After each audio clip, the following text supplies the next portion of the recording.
야가 스가레 때문에 뼈부노 스가 내래두리 소인 디 스가고 크나 자부 잡아봐 다음에 루 암야수 남을 내라다 쿠가 뚜루가 스가마 뼈었다 호바부 멋진 노래 빠원제마 스가마 뼈지나봐 루리가 스가 내래두 소인 아미란 떼쓰이님의 루틴자래 다음에 쓰이피냐야 다하마만 바부တဏီယာမှာ တိတ်ဆိတ်နေတဲ့သူကနောက်တဏီယာမှာလုံးဝကိုတက်ကြွပြီးစကားတွေအများကြီးပြောနေတာမျိုးရှိပါတယ်သူတို့ကလူတိုင်းနဲ့တော့အဲ့ဒီလိုမဖြစ်နိုင်ဘူးပေါ့ဘာလို့လဲဆိုတော့ဆက်သွယ်ပြောဆိုမှုဆိုတာစကားပြောယုံတတ်တယ်မဟုတ်ပဲလူတစ်ယောက်ချင်းစီပေါ်ထားတဲ့ယုံကြည်မှုနဲ့တက်တောင်တက်တာရှိမှုအပေါ်မှာလည်းအများကြီးမူတည်လို့ပါပတ်ဝန်းကျင်ရဲ့ခံစားချက် the vibe စကားနေတဲ့သူတွေဟာပတ်ဝန်းကျင်ရဲ့စွမ်းအင် vibe ကိုခံစားလွယ်တတ်ကြပါတယ်အတင်းကျပ်ပြောယူနေရတဲ့စကားဝိုင်းတွေဟန်ဆောင်မှုတွေနဲ့တစ်ဖက်လူကအထင်ကြီးခံရအောင်အရန်စူးစမ်းနေတာမျိုးတွေကိုမြင်ရင်သူတို့ကအလိုအလျောက်နောက်ဆုတ်သွားတတ်ကြတယ်အဲ့ဒီလိုနေရာမျိုးမှာလူရဝင်အောင်အတင်းဝင်မရောသလိုကိုလည်းအတင်းတွန်းအားမပေးဘူးသူတို့ကလူကြောက်နေတာမဟုတ်ဘူးအကဲခံနေတာပါနဲ့စွမ်းအင်ကိုစီးစစ်သုံးဆွဲခြင်း social filtering စိတ်ပညာမှာတော့ဒါကိုလူမှုဆက်ဆံရေးစစ်ထုတ်မှုလို့ခေါ်တယ်သူတို့စိတ်ထဲမှာအလိုအလျောက်မေးခွန်းထုတ်နေတာပါဒီနေရာမှာငါအချိန်တွေကိုသုံးရတာတန်ရဲ့လားငါဒီမှာတက်တုံးတက်တာဖြစ်ရဲ့လားအဖြေကမတန်ဘူးဆိုရင်သူတို့စကားကိုကန့်တက်လိုက်တော့တာပဲ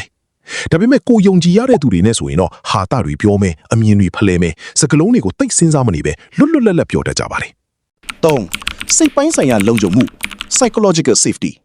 လူတစ်ယောက်ဟာကိုယ့်ကိုဝေဖန်မှာညင်းပယ်မှာဒါမှမဟုတ်အထင်လွဲမှာကိုမစိုးရင်ရတဲ့အခါမျိုးမှာပဲပွင့်ပွင့်လင်းလင်းပြောဆိုတတ်ကြတယ်ကိုပြောတဲ့စကားကအဖတ်မလုပ်ခံရဘူးဒါမှမဟုတ် blame ခံရမယ်လို့ခံစားရရင်သူတို့ကနှုတ်ပိတ်နေဖို့ပဲရွေးချယ်တတ်ကြတယ်ဒါဟာအားနေတာမဟုတ်ဘူးကိုကကွယ်တာပါ4အတိတ်ရဲ့သင်ခန်းစာမျာ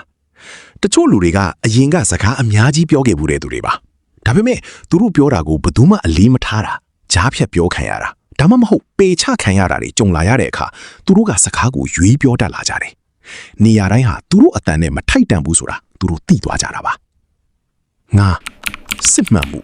authenticity စကားနေတဲ့သူတွေကဟန်ဆောင်ရတာကိုမကြိုက်ဘူးစိတ်မပါဘဲနဲ့စိတ်ဝင်စားသလိုမလှုပ်ချင်သလိုလူရဝင်ဖို့အတွက်လည်းအတင်းလိုက်မရောချင်ဘူးဆက်ဆံရေးကမစစ်မှန်ဘူးလို့ခံစားရရင်သူတို့ရဲ့တိတ်ဆိတ်ခြင်းကအဲ့ဒီအခြေအနေကိုထင်ဟပ်နေတာပါပဲဒါကိုလူတွေကမာနကြီးတယ်အထာကြီးနဲ့နေတယ်ဒါမှမဟုတ်မဖော်ရွေဘူးလို့အထင်လွဲကြတယ်တကယ်တော့ဒါဟာမာနကြီးတာမဟုတ်ဘူးကိုနဲ့ထပ်တူကြမှု alignment မရှိလို့နှုတ်ဆက်နေတာပါ6စောင့်ကြည့်လေ့လာခြင်းသူတို့ကပတ်ဝန်းကျင်တစ်ခုကိုရောက်ရင်ချက်ချင်းစကားဝိုင်းနဲ့ဝင်မပါဘူးလူတွေဘလို့ပြောဆိုတယ်လဲတယောက်ကိုတယောက်ဘလို့ဆက်ဆံတယ်လဲဆိုတာကိုအရင်အကဲခတ်တယ်သူတို့ကတိတ်ဆိတ်နေတာကိုတက်တောင့်တက်တာခံစားရတယ်စကားလုံးတွေအများကြီးပြောနေတာထက်တကယ်ခံစားချက်အစ်စ်ကိုပဲတန်ဖိုးထားတာပါအဲ့လိုပဲတင်တို့စကားဝိုင်းမှာဘာမှမပြပဲတိတ်ဆိတ်နေပြီးတင်တို့ပြောတာထိုင်နားထောင်နေမယ်ဆိုရင်ဒီလူကတင်တို့ကိုအကဲခတ်နေတယ်လို့ယူဆလို့ရပါတယ်ခုနှစ်တိတ်ဆိတ်ခြင်းဆိုတာအားနည်းချက်မဟုတ်ပဲစွမ်းအားတစ်ခုဖြစ်ခြင်းလူတွေကစကားနဲ့ရင်အနိုင်ကျင့်လို့ရတယ်ဒါမှမဟုတ်သူများနောက်မှာပဲနေတတ်တယ်လို့ထင်ကြတယ်ဒါပေမဲ့တကယ်တော့စကားနဲ့တဲ့သူတွေဟာ high value observers တကယ်တော်တဲ့အကဲခတ်သူတွေဖြစ်ပါတယ်သူတို့ကစကားပြောနေမဲ့အစားအခြေအနေကိုသုံးသပ်နေတာကြောင့်တခြားသူတွေမမြင်တဲ့အသေးစိတ်အချက်လက်တွေကိုမြင်ကြတယ်အဲ့ဒီအတွက်သူတို့စကားတစ်ခွန်းပြောလိုက်ပြီဆိုရင်အဲ့ဒီစကားဟာထိရောက်မှုရှိပြီးသားပါစကားနဲ့သူတွေရဲ့ selective listening ရွေးချယ်နားထောင်ခြင်းစကားနဲ့တဲ့သူတွေဟာစကားပြောတာထက်နားထောင်တာကိုပိုအားသန်ပါတယ်ဒါပေမဲ့လူတိုင်းပြောတာကိုနားထောင်တာမဟုတ်ပဲသူတို့တန်ဖိုးထားတဲ့သူစိတ်ဝင်စားတဲ့အကြောင်းအရာတွေကိုပဲအာယုံစိုက်နားထောင်တတ်ကြပါတယ်ဒါကြောင့်သူတို့ဟာအပေါ်ယံတငယ်ချင်းအများကြီးထက်စစ်မှန်တဲ့တငယ်ချင်းအနှဲငယ်နဲ့ပဲခိုင်မြဲတဲ့ဆက်ဆံရေးတိဆောက်လို့ရှိပါတယ် inner world အတွင်းကဘာစကားနေတဲ့သူတွေရဲ့ခေါင်းထဲမှာသူတို့ကိုယ်တိုင်ဖန်တီးထားတဲ့အတွေးကဘာတစ်ခုရှိပါတယ်အပြင်မှာတိတ်ဆိတ်နေပေမဲ့အတွင်းထဲမှာတော့စိတ်ကူးစိတ်တန်းတွေစမ်းစစ်ချက်တွေနဲ့အယမ်းတက်ကြွနေတတ်တယ်ဒါကြောင့်သူတို့ဟာတီထွင်ဖန်တီးမှု creativity ပိုကောင်းတတ်ပြီးပြဿနာတွေကိုတောင်းဆောင်ကနေမြင်နိုင်စွမ်းရှိကြပါတယ်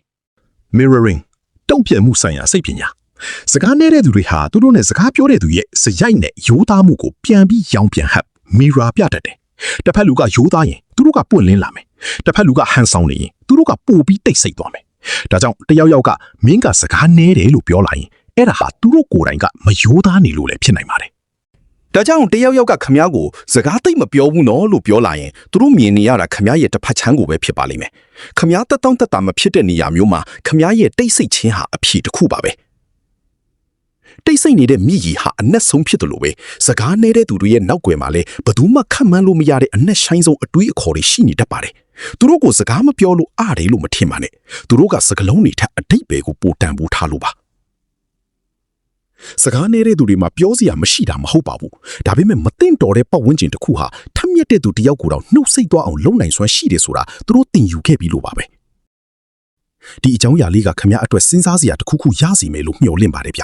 လူအများကြားမှာကိုပြန်တွေ့ရတယ်လို့ခံစားရလားခံစားရတယ်ဆိုရင်ကိုမှတ်မမှန်ခဲ့ပြီးပါဦး